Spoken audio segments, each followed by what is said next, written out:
my mom was a avid graveyard walker, and so I sort of picked up on that.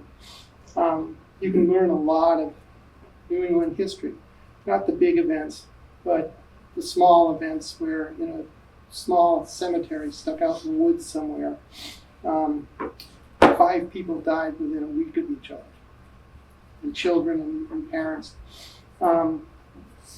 marriages, all sorts of different things are actually contained in graveyards. So this started as my Lost Marbles project, because several of the graveyards that I've been photographing, you have to know where they are. There's no road to them. They're in the middle of the woods with people who died and lived in the 1750s to the early 1800s. So being able to document that, and hopefully with a bit of artistic expression, it's morphed into the in memory of it. It's one of the features of all these photographs is if you get in real close and look, each one of the tombstones says in memory of.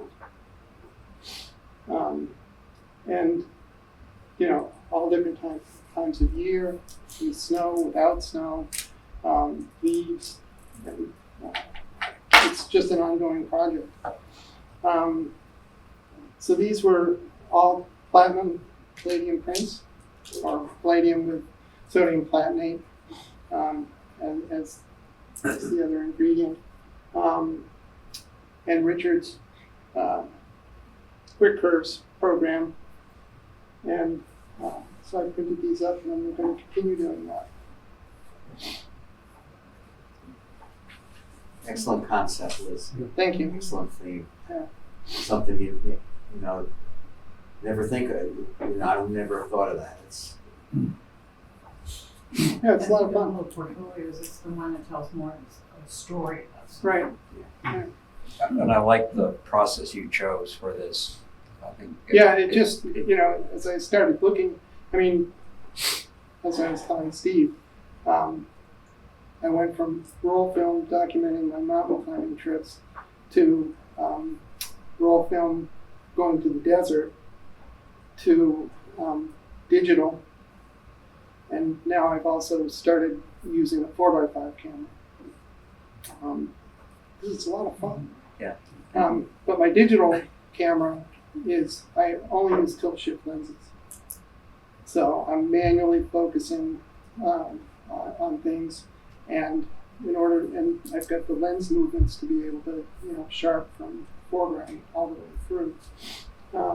It also is sort of a hybrid technique, because it forces me to slow down and really try to compose the shot.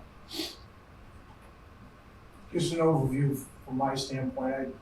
I can relate somewhat to where you've come from and to. You hadn't talked much about where you began. Liz has taught an awful lot of digital workshops along the way. She has an extensive background in digital photography. She regularly pals around with a fellow named Jack Daikas. That's Yeah. He that's was a supposed to pretty heavy join. name. So He was supposed to join. venture into this Yeah. at our age, I think that speaks a lot to the passion that you have. Right. And we bought Ken's 8x10 camera a few years back. And we put it on the tripod and took a picture of it and posted it on Facebook. And Jack writes, "So it's come to this."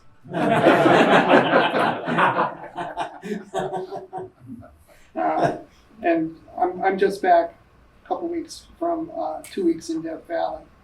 And Jack was supposed to catch up with me. We were supposed to do a couple of days of camping around the area. But he wasn't able to make it.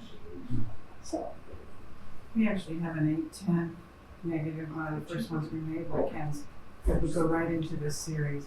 it was the same graveyard. Very nice, Liz.